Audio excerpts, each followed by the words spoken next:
My name is Alison Mitchell, and at 32, I never expected to be barred from my own father's will reading. Dad and I were inseparable until he married Patricia. When he died last month, I found out about the will reading through a family friend, not my stepmother. I arrived at the attorney's office to find Patricia and her children Bryce and Megan already seated. As I tried to enter, the attorney blocked my path. "This meeting is for heirs only," he said coldly. "If you're enjoying this story, let me know where you're watching from in the comments and hit that subscribe button to hear how I turn the tables on my greedy stepfamily." Growing up as the only child of Robert Mitchell was both a blessing and a tremendous responsibility. My father wasn't just any businessman. He was a self-made real estate mogul who transformed his single property investment into an empire spanning 3 states. He started with nothing, working construction jobs to save for his first down payment on a dilapidated apartment building. By the time I was born, he owned 10 properties. By the time I was in high school, that number had grown to over 50. Despite his success, Dad never lost his humble roots or work ethic. Our bond was unbreakable from my earliest memories. While other girls had tea parties, I sat beside him reviewing property assessments and learning to calculate return on investment. By 12, I could identify a promising property just by driving past it, much to Dad's delight. "You've got the Mitchell eye, Alison," he'd say, his voice filled with pride. "You see potential where others see problems." Our lives weren't without tragedy. My mother, Karen, was the love of Dad's life, his high school sweetheart who believed in him when he was just a dreamer with empty pockets. She was my best friend, patient and kind, balancing Dad's intense drive with her gentle wisdom. When I was 15, she was diagnosed with aggressive pancreatic cancer. Within 3 months, she was gone. Dad and I grieved together. For years, it was just the 2 of us against the world.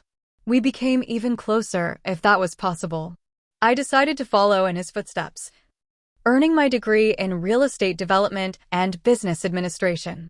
He beamed with pride at my graduation, telling everyone who would listen that I was the future of Mitchell Properties. Then Patricia entered our lives. I was 22 when they met at a charity gala. Patricia Adams was 39, stunningly beautiful, and recently divorced from her second wealthy husband. From their first meeting, she focused all her attention on Dad. I tried to be supportive. After all, he'd been alone for 7 years since Mom died. He deserved happiness. But something about Patricia never felt right.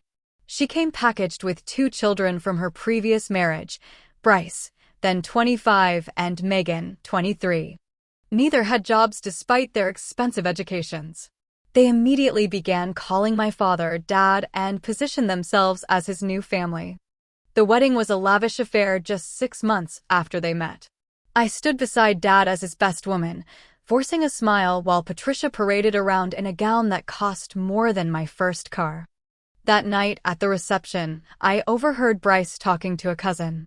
"Mitchell Properties has prime assets in downtown Boston," he said, swirling expensive scotch.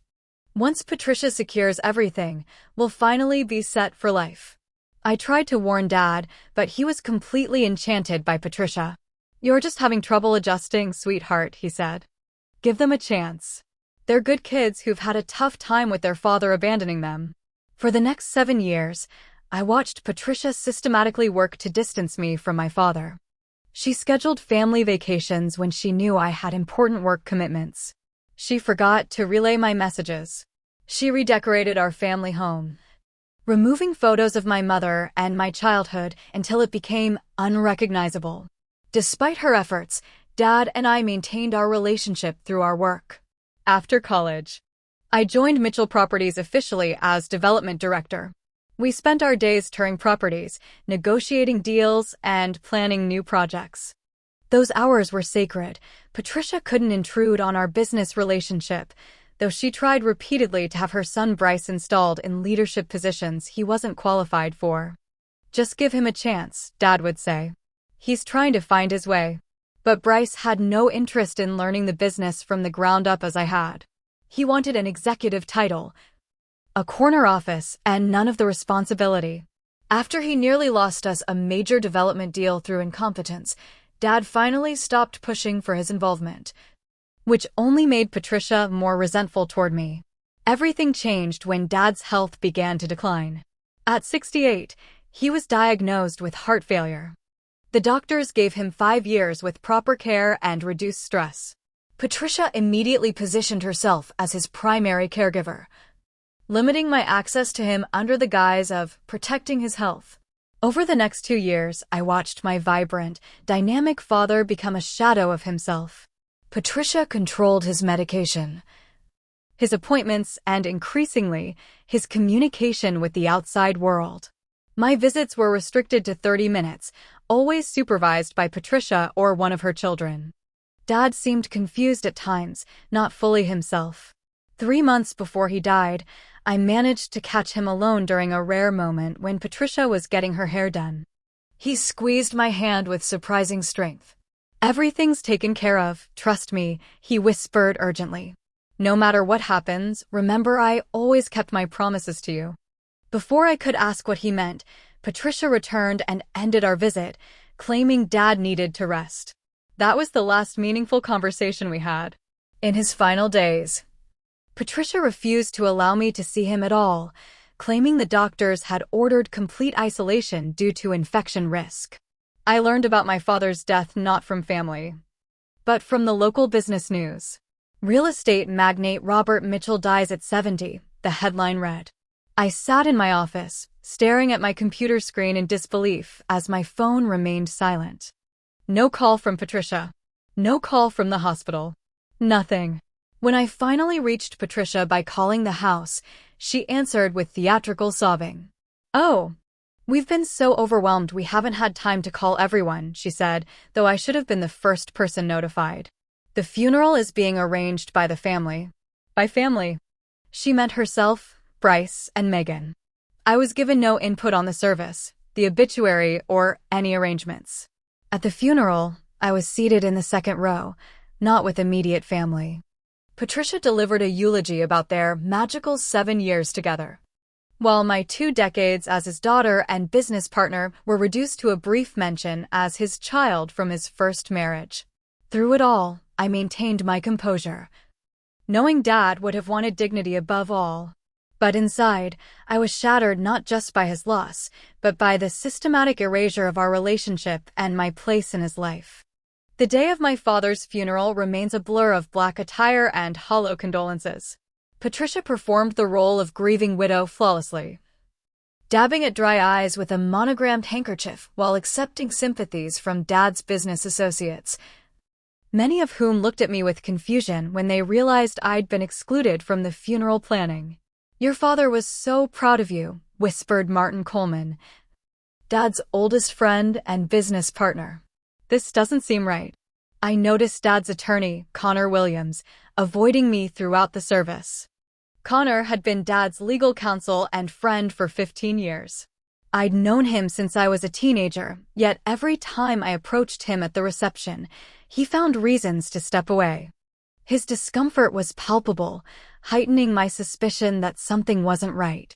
A week passed after the funeral with no word about Dad's will or the future of Mitchell Properties. I called Connor's office daily, leaving increasingly urgent messages that went unreturned. The company remained in limbo, with longtime employees looking to me for guidance I couldn't provide without legal authority. "I'm sure Connor will contact all relevant parties soon," was all Patricia would say when I confronted her at the house, now firmly established as her territory. Bryce had already moved into Dad's home office, though he had no official position at the company. It was Jessica, Dad's executive assistant for the past decade, who finally tipped me off. "Alison, I shouldn't be telling you this," she said in a hushed phone call, "but there's a will reading scheduled for tomorrow at Connor's office." Patricia, Bryce, and Megan received formal notifications 3 days ago. My stomach dropped. "And I didn't receive anything because—" "I don't know," Jessica replied, clearly uncomfortable. "I just thought you should know. It's at 10 a.m. I thanked her and hung up, my mind racing. How could I, Robert Mitchell's only biological child and business partner, not be invited to his will reading? There had to be a mistake. Perhaps Connor had sent my notification to an old address, or Patricia had intercepted it. Either way, I wasn't going to miss the reading of my father's will. That night, I barely slept, my mind conjuring increasingly disturbing scenarios. Had Patricia somehow poisoned Dad against me in his final days? Had she manipulated him into changing his will when he was medicated and vulnerable? Or worse, had Connor Williams, whom I'd trusted, been complicit in some scheme? I refused to believe Dad would willingly cut me out of his legacy. He'd built his empire with me by his side, grooming me to take over someday. Our last conversation replayed in my mind. Everything's taken care of, trust me. What had he meant? Just in case, I gathered my own documentation, copies of property records I had access to through my position at the company. The business succession plan Dad and I had drafted years earlier, photos of us working together throughout the years. I wasn't sure what I might need, but I wanted to be prepared. The morning of the will reading, I dressed carefully in a charcoal suit Dad had always complimented, paired with my mother's sapphire earrings. If this was to be a battle, I would face it with the strength of both my parents with me. The drive to Connor's downtown office felt surreal. I'd been there countless times with Dad, reviewing contracts and closing deals. Now I was heading there alone, an uninvited party to what should have been my inheritance. You can do this, I told myself, gripping the steering wheel until my knuckles whitened. Dad wouldn't abandon you. I arrived 15 minutes early, parking in the visitors' lot rather than the family space we'd always used. Through the lobby windows, I watched Patricia arrive with Bryce and Megan in tow, all dressed in designer morning clothes that somehow still managed to look celebratory. Patricia's Hermes bag alone could have paid a year's college tuition. After giving them time to go upstairs, I entered the building, nodding to the security guard who recognized me with a sympathetic smile.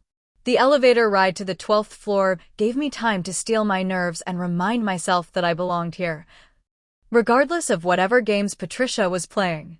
Connor's receptionist looked startled when I approached her desk. Miss Mitchell, I don't see you on today's appointment list.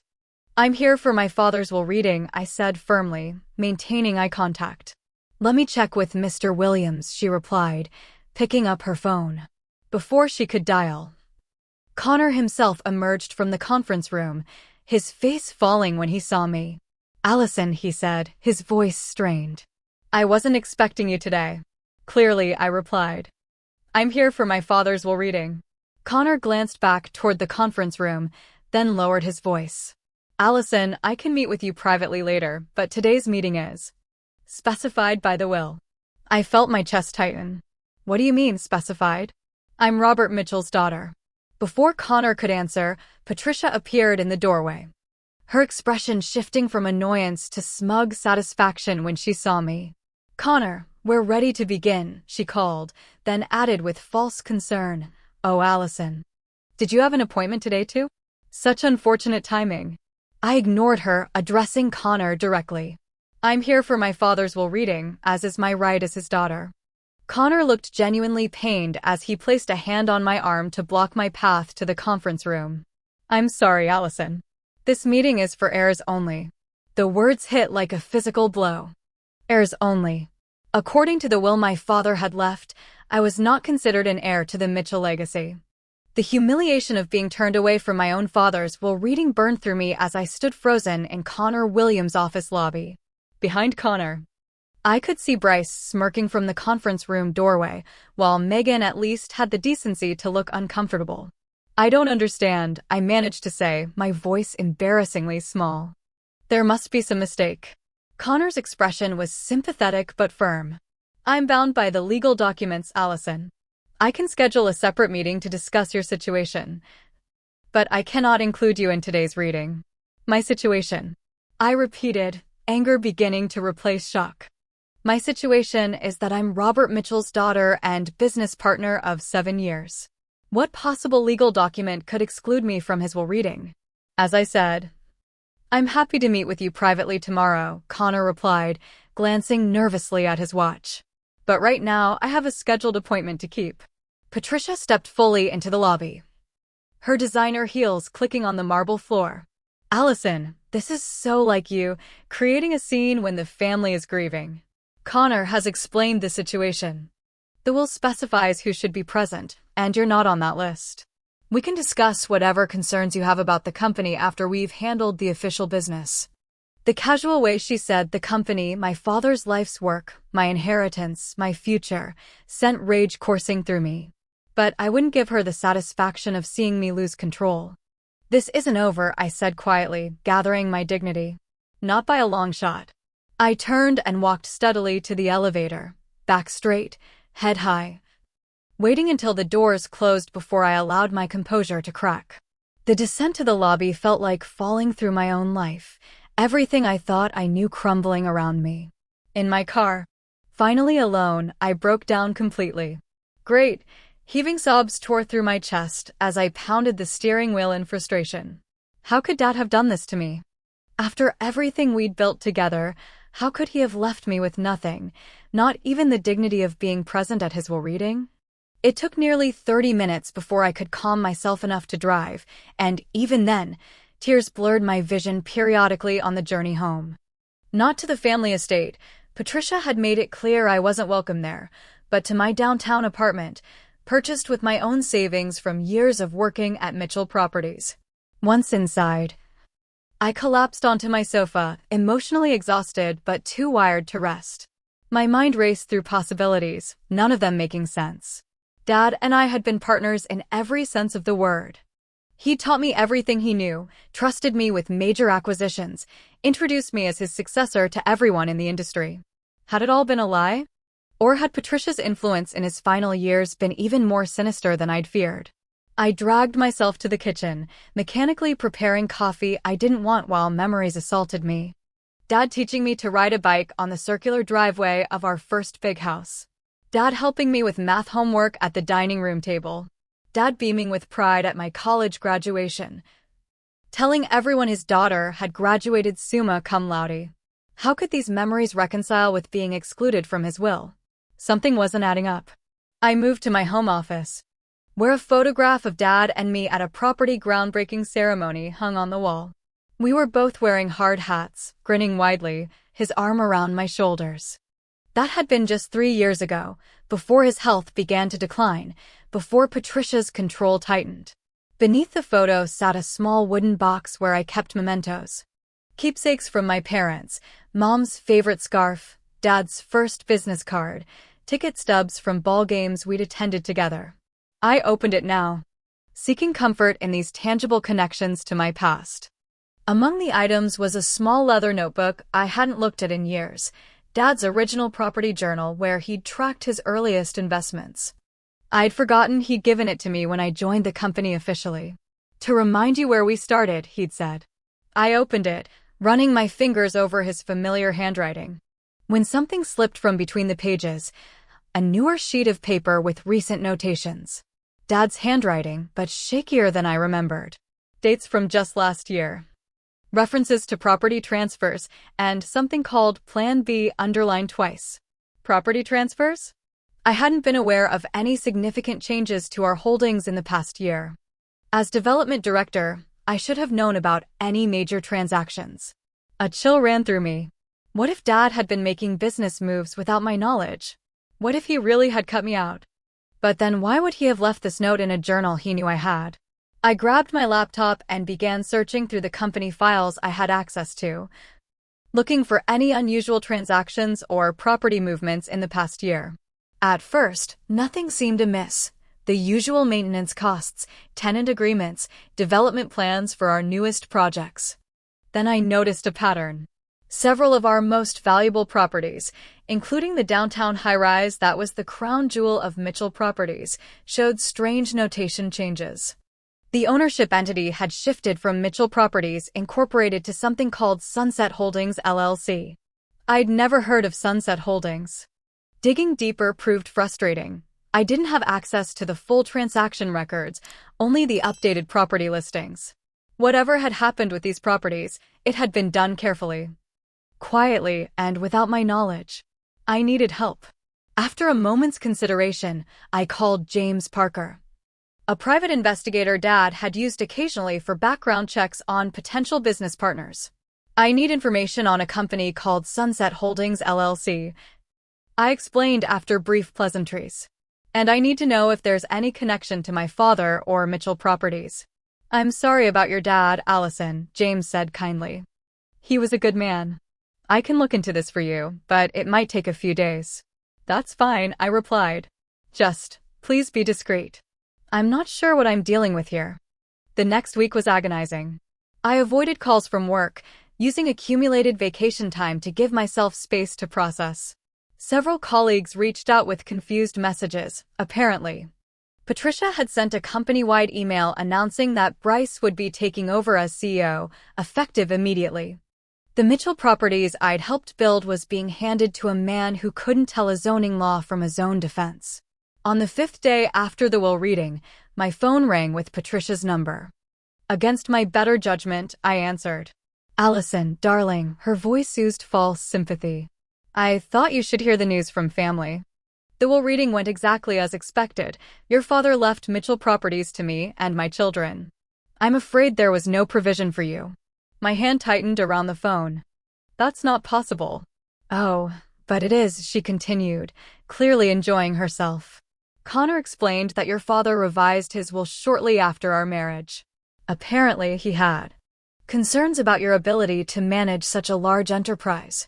He felt Bryce had a better head for business. The absurdity of this claim might have made me laugh if it weren't so painful. Bryce, who had failed at 3 different careers before settling into professional unemployment, having a better head for business than me. You're lying, I said flatly. The legal documents don't lie, dear, Patricia replied. Though I'm sure this is hard for you to accept. Your father did leave you a small trust fund, enough to maintain your current lifestyle. Connor will contact you about that. Consider it your father's way of acknowledging your limited contributions. Before I could respond, she twisted the knife further. You know, in those final days, he spoke a lot about regrets. I think he realized he'd put too much pressure on you all those years, pushing you into a business you weren't suited for. It was his way of making amends, really, freeing you from expectations you couldn't possibly fulfill. I ended the call before she could hear the sob that tore from my throat. Her cruelty was calculating, designed to make me doubt not just my inheritance, but my entire relationship with my father. But something about her call strengthened my resolve. The Patricia I knew would never have bothered to call me if she'd truly won everything. She would have let Connor deliver the news. The fact that she felt the need to gloat, to try to destroy my confidence in Dad's love for me, it suggested she was worried about something. That same evening, James Parker called.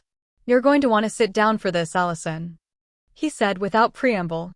Sunset Holdings LLC was registered 14 months ago.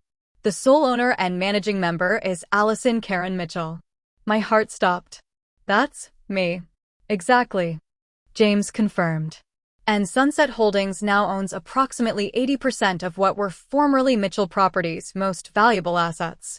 The downtown high-rise, the waterfront development, the commercial complex in Cambridge, they're all legally yours, not Patricia's. I could barely process what I was hearing. But how? I never signed anything. I didn't establish this company. Someone with power of attorney did it for you. The paperwork was filed by Goldstein and Associates, not your father's usual firm. Dad's voice echoed in my memory. Everything's taken care of, trust me. While I was still reeling from this revelation, another piece of the puzzle fell into place. Going through the box of personal items Jessica had rescued from Dad's office for me, I found a small key I didn't recognize, taped to the inside cover of his personal address book with a note. Alison, First National, Box 447. The next morning, I visited First National Bank downtown, where the manager recognized me immediately. Miss Mitchell, we've been expecting you. Your father said you'd come after his passing. The safety deposit box contained a sealed envelope addressed to me in Dad's handwriting.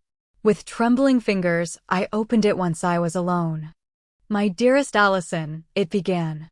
If you're reading this, then my plan worked, and Patricia didn't manage to keep this from you too. I need to explain some things.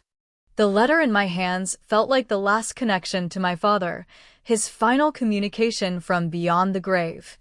I steadied myself against the small table in the bank's private viewing room and began to read. My dearest Alison, if you're reading this, then my plan worked. And Patricia didn't manage to keep this from you too. I need to explain some things that I couldn't tell you in person. I realized my terrible mistake not long after marrying Patricia. By then, it was too late. She had already positioned herself in my life, my home, and unfortunately, in my will. The prenuptial agreement my lawyers insisted upon protected only a portion of my assets. When I received my diagnosis 2 years ago, I understood I had limited time to correct this error. Patricia showed her true colors when faced with my mortality. While you were fighting to spend time with me, she was meeting with financial advisors, planning how to take control of Mitchell Properties the moment I was gone. What she didn't know is that I was making plans of my own.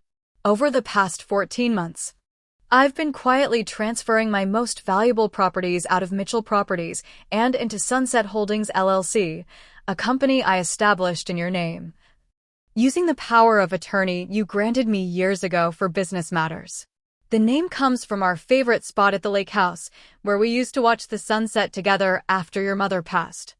The properties now belonging to Sunset Holdings represent approximately 80% of my real estate holdings by value. Patricia, Bryce, and Megan believe they've inherited Mitchell Properties in its entirety, but they've actually received only the shell of what it once was, the name, the offices, and the less valuable properties I couldn't transfer without raising suspicion. I arranged for different legal counsel for these transactions to ensure Connor Williams couldn't inadvertently reveal my actions. Connor is a good man, but his first loyalty is to the letter of the law. The will he has is legal and binding. It leaves Mitchell Properties to Patricia and her children. What it doesn't mention is that Mitchell Properties no longer owns what they think it does. I'm sorry for the pain this charade has undoubtedly caused you. Being excluded from my will reading must have been devastating, but it was necessary to maintain the illusion until everything was legally settled. Patricia needed to believe she had won completely. All the documentation you need is with Bernard Goldstein at Goldstein and Associates. He has instructions to contact you within 2 weeks of my passing if you haven't reached out to him first. The office key in this box opens a private office I maintained at the Blackstone building where you'll find additional documentation. Never doubt how much I love you, Alison. You are my greatest achievement, not the buildings, not the company, but the extraordinary woman you've become. You have your mother's compassion and my business sense, and there is nothing you cannot accomplish. Everything I've built has always been for you. Now it's yours to lead into the future. All my love. Dad. Tears streamed down my face as I read and reread the letter. Relief, vindication, grief, and love washed over me in overwhelming waves. Dad hadn't abandoned me. He'd been protecting me and our legacy all along. I carefully folded the letter and placed it in my purse. There was work to be done. My next stop was Bernard Goldstein's office, where the elderly attorney greeted me with kind eyes and a firm handshake. Your father spoke of you often, Miss Mitchell. He was extraordinarily proud of you. For the next 3 hours, Bernard walked me through the intricate legal maneuvers my father had executed. The documentation was meticulous. Deed transfers, company registration, tax filings, all perfectly legal and binding. Sunset Holdings LLC owned the most valuable Mitchell Properties free and clear, with me as the sole owner. What about the will? I asked. Could Patricia contest these transfers? Bernard shook his head. Your father was very careful. The properties were transferred as business transactions between 2 companies, not as gifts or inheritance. He used his legitimate power of attorney to execute the transfers on your behalf, and you've been paying fair market rent for the Mitchell Properties offices through Sunset Holdings for months now, establishing a paper trail of normal business operations. He slid a thick portfolio across the desk. These are certified copies of all property deeds now belonging to Sunset Holdings. The originals are secured in our firm's vault. And Mitchell Properties? What exactly did Patricia inherit? The company name, the office furniture, a few residential developments in less desirable areas, and about 20% of the original property portfolio, mainly smaller holdings your father couldn't transfer without raising red flags. I couldn't help but smile at Dad's strategic thinking. He'd left them just enough to believe they'd won, while securing the most valuable assets for me. My next step was the county records office, where I verified each property deed, obtaining official copies stamped with the county seal. The clerk, who had known my father for years, wasn't surprised to see the properties in my name. "Your dad mentioned the restructuring when he filed these," she commented. "Said he was setting things up for the next generation." "That's you, I guess." "Yes," I said, feeling a surge of gratitude. "That's me." With my documentation in order, I met with Bernard again to plan my next move. We agreed that direct confrontation was necessary, letting Patricia, Bryce, and Megan continue believing they controlled Mitchell properties would only create more complications. They're meeting with Connor tomorrow to discuss selling some properties, Bernard informed me, having spoken with Connor directly. They don't realize those properties are no longer theirs to sell. Then that's where I'll make my move, I decided.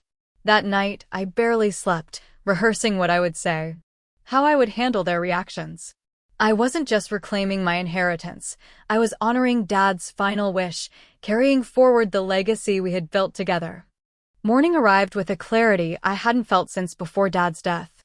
I dressed in my most authoritative outfit, a tailored navy suit, crisp white blouse, and the pearl necklace Dad had given me when I closed my first major property deal. I gathered my documentation into a leather portfolio embossed with my initials, another gift from Dad. Bernard met me outside Connor's office building, accompanied by his associate, a no-nonsense litigator named Diana Reynolds. "Remember," Bernard advised as we rode the elevator. "Stay calm no matter what they say or do. The law is entirely on your side." Connor's receptionist looked alarmed when she saw me approaching with 2 attorneys in tow. "Miss Mitchell, you don't have an appointment." "That's all right, Sharon," I said pleasantly. "I'm expected."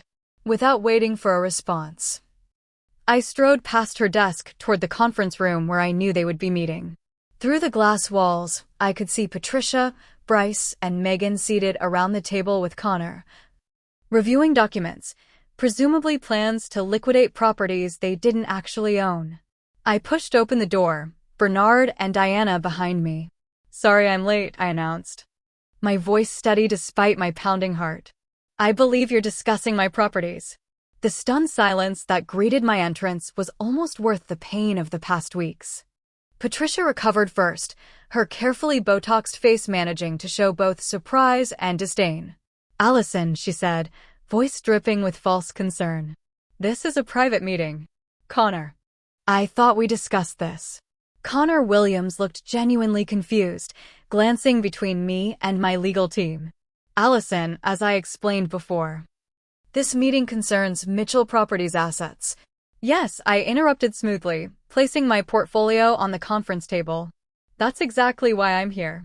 I opened the leather binder and began removing documents, spreading them across the table methodically. "These are the property deeds for the downtown high-rise, the waterfront development, the Cambridge Commercial Complex, and 15 other major properties formerly held by Mitchell Properties." Bryce snorted. "We know what properties we own, Alison. That's what we're here to discuss selling." "That would be difficult," I replied evenly, "considering you don't own them."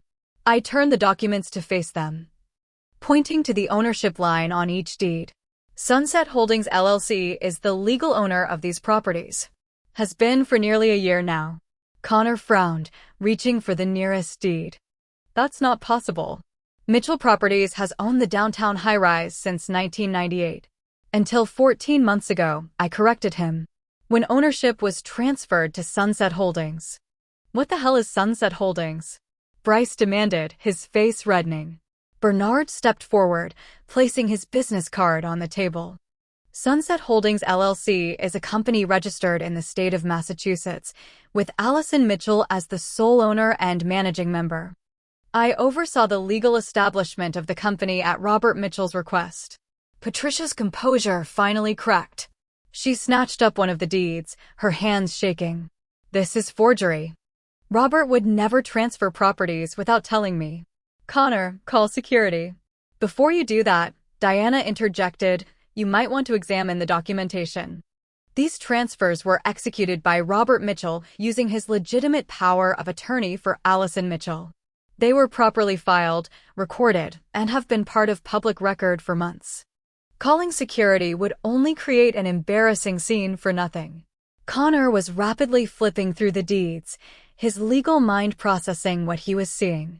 These appear to be legitimate, he admitted reluctantly. But I don't understand why Robert would do this without informing me as his legal counsel. I met his gaze directly. He used separate counsel to ensure the transactions remained confidential. He knew you were bound by the will you had drafted, which left Mitchell Properties to Patricia and her children. What that will doesn't specify is that Mitchell Properties had already been stripped of its most valuable assets.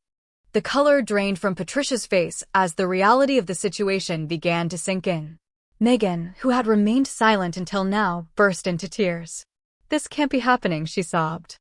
Dad promised us we'd be set for life. He wasn't your dad, I said quietly but firmly. And he made sure his real daughter would inherit what was rightfully hers. Bryce lunged to his feet, his chair toppling backward. You manipulated a sick old man. I'll contest this in court. We'll prove undue influence. Bernard cleared his throat. Mr. Harrington, I would advise against making unfounded accusations. Robert Mitchell was of sound mind when he executed these transfers, as attested by 2 independent physicians and documented thoroughly. Furthermore, these were business transactions, not inheritance matters, making them extremely difficult to contest. Any lawsuit would be lengthy, expensive, and ultimately futile. This is theft. Patricia hissed, her carefully cultivated image of elegance completely shattered. You've stolen our inheritance. Actually, I replied, I've reclaimed mine. Mitchell Properties still owns several smaller developments and retains its business name and structure. That's what you inherited, and that's all my father ever intended to leave you. Connor, still looking shell-shocked, asked, did Robert explain why he structured things this way? I hesitated, then removed my father's letter from my portfolio, offering it to Connor. He left this for me. You can read it if you'd like. Connor read the letter silently, his expression growing more solemn with each line. When he finished, he returned it to me with a nod of understanding. I see. He was protecting both you and his legacy. Patricia snatched the letter from my hands, reading it quickly, her face contorting with rage. Lies. All lies. I loved Robert. Everything I did was for him, including restricting my access when he was dying. I asked, my voice finally betraying emotion. Including making sure I couldn't say goodbye to my own father. For once, Patricia had no response. Bryce wasn't ready to concede. We'll fight this, he threatened, pounding his fist on the table. We'll get injunctions, freezes on the assets. You won't get away with this. Diana stepped forward. Mr. Harrington, any further threats will be considered harassment. Sunset Holdings has owned these properties for over a year, with all appropriate taxes paid and proper management maintained. There is no legal basis for the action you're suggesting. The conference room door opened, and 2 security guards appeared, summoned by Connor's receptionist when voices were raised. They looked uncertainly between the groups. Is there a problem here, Mr. Williams? One asked. Before Connor could respond, I spoke. No problem. We're just concluding a business meeting. I turned to Patricia, Bryce, and Megan. I believe we've established the facts. The properties in question belong to Sunset Holdings. Mitchell Properties continues to operate as a separate entity with its remaining assets, which you are free to manage as you see fit. I began gathering my documentation, putting everything back into my portfolio with deliberate calm. One more thing, I added. Sunset Holdings will be terminating the lease arrangement with Mitchell Properties for office space in the downtown high-rise, effective 30 days from today. You'll need to relocate your operations. Patricia's eyes narrowed. And the house? I suppose you're going to claim that too? The family estate is indeed among the properties transferred to Sunset Holdings, Bernard confirmed. Ms. Mitchell will be providing formal notice for you to vacate within 30 days. as legally required. You can't throw us out of our home. Megan wailed. It's not your home, I replied simply.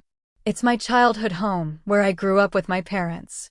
And yes, I absolutely can and will reclaim it. I closed my portfolio and addressed the room one final time. You have two options. Accept this reality gracefully. Focus on the assets you did inherit legitimately and move forward. Or fight a legal battle you cannot win, waste what inheritance you do have on attorney's fees, and generate unflattering publicity for yourselves in the process. I met Patricia's gaze directly. Your choice. With that, I turned and walked out of the conference room, Bernard and Diana following behind me. As the door closed, I heard Patricia's scream of frustration, followed by the crash of something being thrown. In the elevator, Bernard placed a supportive hand on my shoulder. Your father would be proud.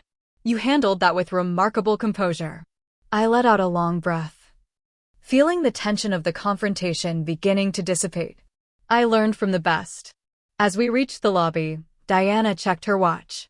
They'll be on the phone with other attorneys within the hour, looking for someone willing to take their case. Let them, I replied with newfound confidence. The truth is on our side. Stepping out into the sunlight, I felt the weight of weeks of grief and betrayal finally lifting. Dad had kept his promise. He'd protected me, protected our legacy, and ensured that justice would prevail. Now it was my turn to honor his faith in me by leading that legacy forward. 30 days after the confrontation in Connor's office, I stood on the circular driveway of my childhood home, watching as moving trucks were loaded with Patricia's belongings. The movers carried out antique furniture my father had purchased, artwork that had hung in our home for decades, and countless boxes of designer clothes and accessories Patricia had accumulated during her brief marriage to Dad. I'd given clear instructions. They could take any personal items and anything purchased during their marriage, but nothing that belonged to my family before Patricia entered our lives. A detailed inventory, prepared by an independent assessor, ensured nothing of my mother's would disappear. Patricia emerged from the house, sunglasses covering most of her face despite the cloudy day, obviously intended to hide the evidence of her defeated fury. She paused when she saw me, contemplating whether to ignore me completely or deliver one final barb. She chose the latter. Enjoy your empty victory, Alison, she said coldly. Your father's final years were with me, not you. That's something you can never take back. I refused to let her provoke me. My father's entire life was about building something meaningful and passing it to the next generation. That's what matters now. You think you've won. But you have no idea what it takes to run an empire, she sneered. Bryce and I had connections, social standing. You're just a girl playing with buildings in over her head. If that's true, I replied calmly, then you have nothing to worry about. You can watch me fail from your new condo downtown. Her lips tightened into a thin line. Without another word, she strode to her waiting Mercedes and slammed the door. As her car disappeared down the driveway, Bryce and Megan followed in separate vehicles, neither acknowledging me as they passed. After the last moving truck departed, I stood alone in the sudden silence, keys in hand. For the first time in 7 years, the house belonged only to a Mitchell again. I walked through each room slowly, memories flooding back with every step. The entryway where Dad had measured my height on the doorframe each birthday. The kitchen where Mom had taught me to bake her famous apple pie. The study where Dad and I had pored over property maps and investment projections. Patricia had redecorated extensively, replacing our comfortable, lived-in aesthetic with cold, showroom-perfect furnishings. That would be the first to change. In Dad's bedroom, what had become Patricia's domain, I found evidence they'd attempted to take items not included in our agreement. Emptied wall safes, marks on the walls where my mother's artwork had hung, gaps in display cases where family heirlooms had been stored. I made a note to have Bernard send a formal demand for their return. That first night alone in the family home was bittersweet. Surrounded by echoes of the past, I felt both comfort and profound loss. Dad should have been there, enjoying his retirement. Not gone too soon after years of his final days being controlled by someone who saw him as a means to wealth rather than a person to love. The following morning brought my first official day as CEO of Sunset Holdings. I'd arranged to meet with key management personnel from Mitchell Properties at my downtown office, space I'd leased in another building I now owned. Not wanting to remain in the offices, Patricia and Bryce still controlled. Jessica, Dad's longtime assistant, was the first to arrive, bringing with her 5 other executives who had worked closely with Dad and me over the years. "We've been waiting for this," Jessica said, placing a stack of folders on my desk.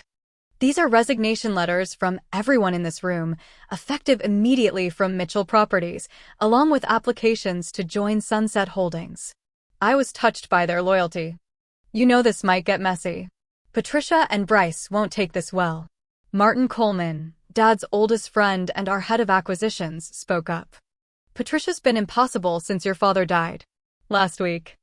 She tried to fire me for insubordination when I questioned Bryce's decision to sell the Riverside development, not knowing they couldn't actually sell it." The others nodded in agreement, sharing similar stories of Patricia's tyrannical behavior and Bryce's incompetent leadership attempts. "Alison, most of the staff will follow if given the opportunity," Jessica added. "They respected your father, and they respect you. No one wants to work for people who know nothing about the business." By the end of the week, I had assembled a core team of experienced professionals, all former Mitchell Properties employees who shared my vision for the company's future. Sunset Holdings was officially operational, managing the portfolio of properties Dad had transferred into my name. The transition wasn't without challenges. Patricia, true to form, attempted to create obstacles at every turn. She and Bryce initiated a lawsuit claiming the property transfers were fraudulent, but as Bernard had predicted, the case was weak and dismissed during preliminary hearings. They then tried to damage my reputation within the industry, spreading rumors about my competence and suggesting I had manipulated my father in his final days. These efforts backfired spectacularly when several of Dad's longtime business associates publicly vouched for my capabilities and character. The Boston Business Journal ran a feature story on the Mitchell legacy continues, complete with photos of Dad and me at various project sites over the years and quotes from industry leaders praising my business acumen. 2 months after taking control of Sunset Holdings, I made a significant discovery while renovating Dad's home office. Behind his desk, a false panel in the bookcase concealed a small safe I hadn't known existed. Using his birth date as the combination, something Patricia would never have guessed, I found Dad's personal journal from the last year of his life. The entries broke my heart and strengthened my resolve simultaneously. Dad had documented Patricia's increasing control, her isolation tactics, and his growing concern for the future of his company and his relationship with me. Patricia accidentally deleted another voicemail from Alison today. One entry read, "That's the 3rd this month. She claims the medication makes me paranoid, but I know what I'm seeing. Plan B is the only way forward now." Another entry, dated just weeks before his death. "Transferred the Cambridge complex today. That's the last major property. Alison will have what she deserves when I'm gone. I wish I could tell her. See her face when she realizes I never stopped fighting for her. Patricia thinks she's won, but my real legacy is safe with my real daughter." The most painful entry was one of the last. Patricia refuses to let Alison visit. Claims the doctors advised against visitors due to infection risk, but I saw the landscaper in the house yesterday. I'm too weak to fight her on this. If these are my final days, my greatest regret is not seeing Alison one last time. I hope someday she understands everything I did was to protect her future. I wept openly reading these words. Grief and vindication mingling together. Dad hadn't abandoned me. He'd been forcibly separated from me by a woman who knew exactly what she was doing. With renewed determination, I threw myself into leading Sunset Holdings. The first 6 months saw remarkable success as we acquired 3 new properties and began development on a mixed-use project Dad and I had planned together years earlier. I named it the Robert, in his honor. Patricia and Bryce, meanwhile, were struggling. Without the core profitable properties, Mitchell Properties was a shadow of its former self. Industry sources reported they had laid off half their staff and were attempting to sell what remained of the company. Their social standing in Boston's elite circles had also diminished considerably once the truth about their inheritance became public knowledge. Through mutual acquaintances, I heard Patricia had set her sights on a retired surgeon in Palm Beach, apparently already planning her next strategic marriage. Bryce had been removed from his CEO position by the Mitchell Properties board after making a catastrophic investment decision that cost the company millions. As for Megan, I occasionally received updates about her through Jessica, whose daughter attended the same yoga studio. Unlike her mother and brother, Megan seemed to be reevaluating her life choices. She had enrolled in community college and found work at a local art gallery, her first real job at age 24. Nearly a year after Dad's death, I stood at the site of our newest development, an affordable housing project in a revitalized neighborhood that had been dear to my father's heart. As construction crews poured the foundation, I felt Dad's presence strongly. He would have loved seeing this project come to life. Ms. Mitchell, a site manager approached with clipboard in hand. The contractors need your approval on these revised plans. As I reviewed the documents, I realized how fully I had stepped into my father's shoes. The business he had built, the legacy he had protected, was thriving under my leadership. The painful journey to claim my inheritance had transformed me, making me stronger and more determined than ever to honor what he had created. That evening, returning to the family home, now fully restored to its warm, welcoming state before Patricia's cold renovations, I raised a glass of Dad's favorite scotch in a silent toast. "We did it, Dad," I whispered to the empty room that somehow didn't feel empty at all. "Everything you built is safe. And I'm just getting started." 1 year to the day after my father's death, I stood alone at his grave in the peaceful cemetery overlooking the harbor. The morning was crisp and clear, much like the day we had laid him to rest amid the false grief of people who had only wanted his wealth. I placed fresh flowers beside his headstone, lilies, Mom's favorite, and traced my fingers over his name carved in granite. "I miss you every day," I said softly to the cool morning air. "But I think you'd be proud of what we've accomplished this year." And there was much to be proud of.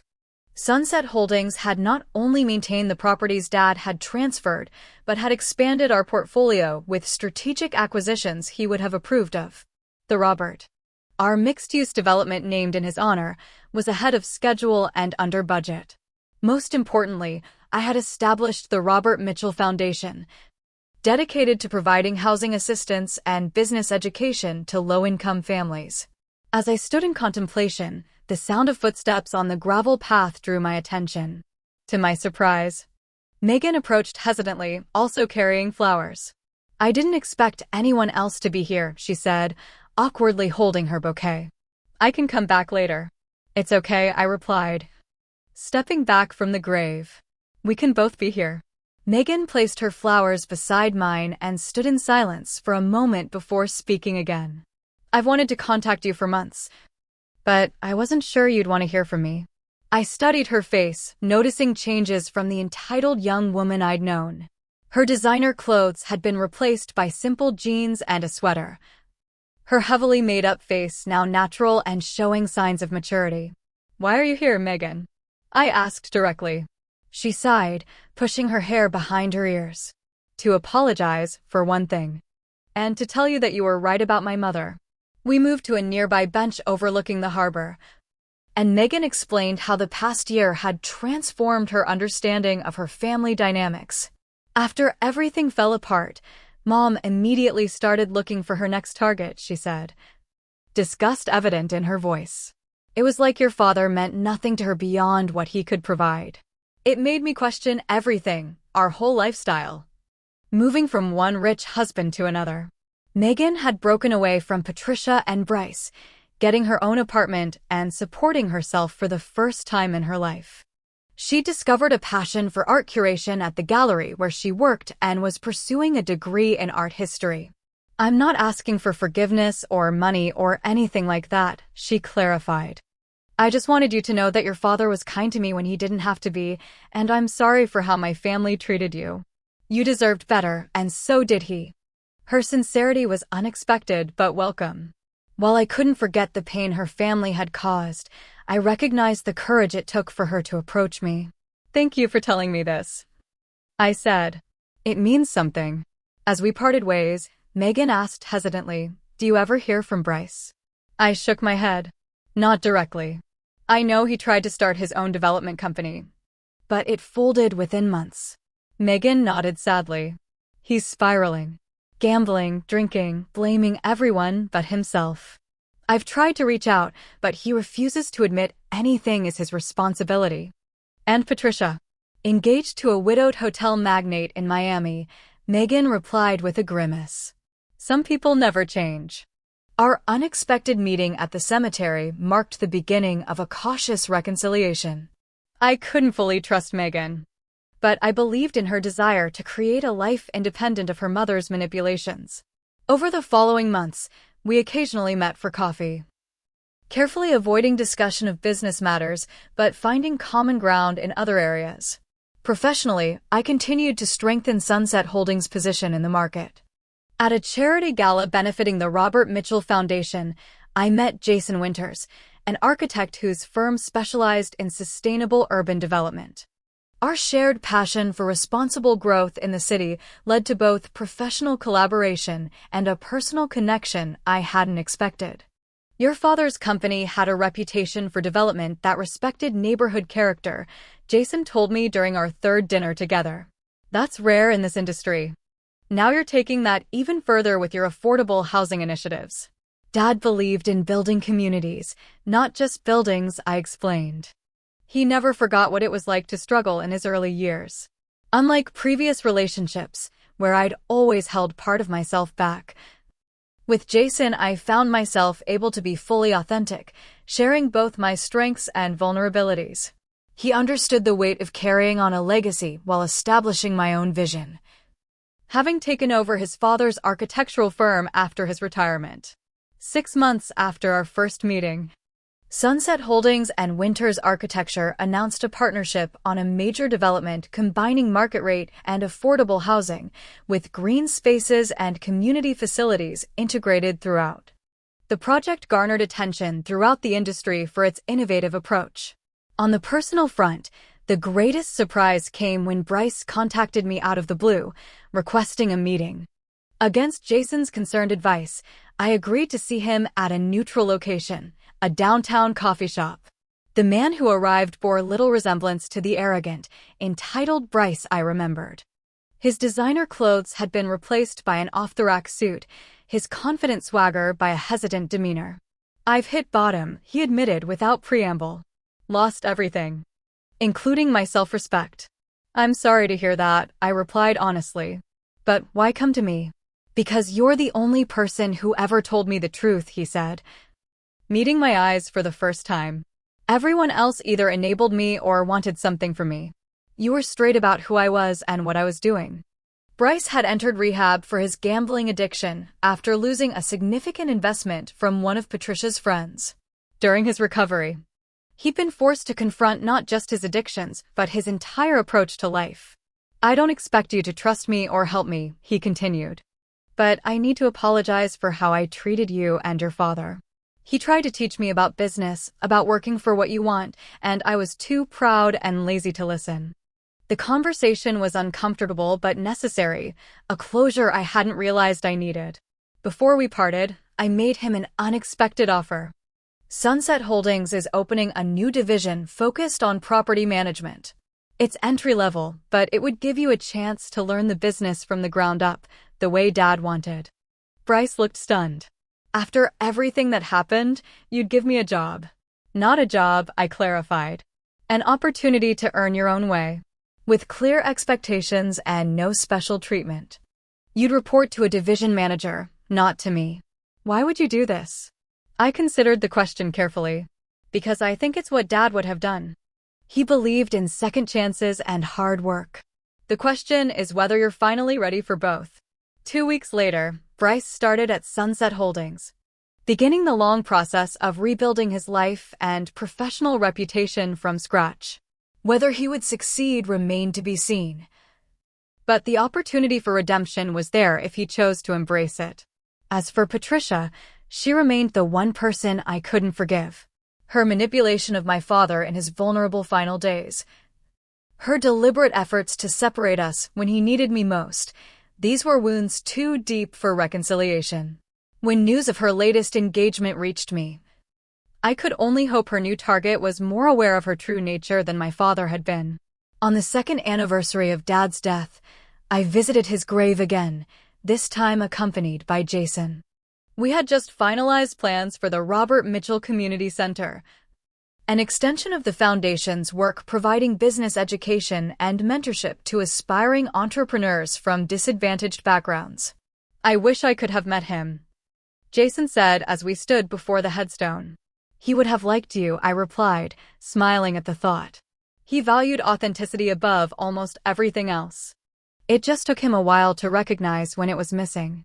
Later that evening, at the family home that was now truly mine again, I sat in Dad's study, now my study, reflecting on the journey of the past 2 years.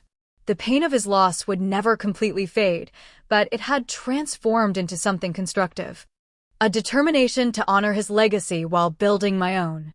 The business lessons he taught me had proven invaluable, but the personal lessons that emerged from the struggle for my inheritance were equally important. Look beneath surfaces. Trust actions over words. Protect what matters with vigilance and foresight. And perhaps most importantly, true inheritance isn't measured in properties or bank accounts, but in values, resilience, and the strength to stand up for what's rightfully yours. On my desk sat a framed photo of Dad and me at my college graduation, both of us beaming with pride and possibility. Beside it was a newer photo, the groundbreaking ceremony for the Robert, with me wielding the ceremonial shovel, surrounded by my team at Sunset Holdings. The path forward was clear now, illuminated by both Dad's wisdom and the hard-won insights of my own experience. His voice still guided me, not as a ghost from the past, but as a foundation upon which I continued to build. The company was mine. The legacy was mine. And the future, with all its challenges and opportunities, was mine to shape. I'd inherited more than buildings and bank accounts. I'd inherited the courage to fight for what matters, the wisdom to recognize true allies from false friends, and the vision to build something that would outlast me, just as Dad had done. What's your story of standing up for yourself when others tried to take what was rightfully yours? Has someone ever underestimated you, only to regret it later? Share your experience in the comments below. Don't forget to like this video and subscribe for more real-life stories of justice and vindication. Remember, sometimes the best revenge isn't just success, it's living well and staying true to yourself no matter what obstacles come your way. Thank you for listening. And may you always have the strength to claim what's yours.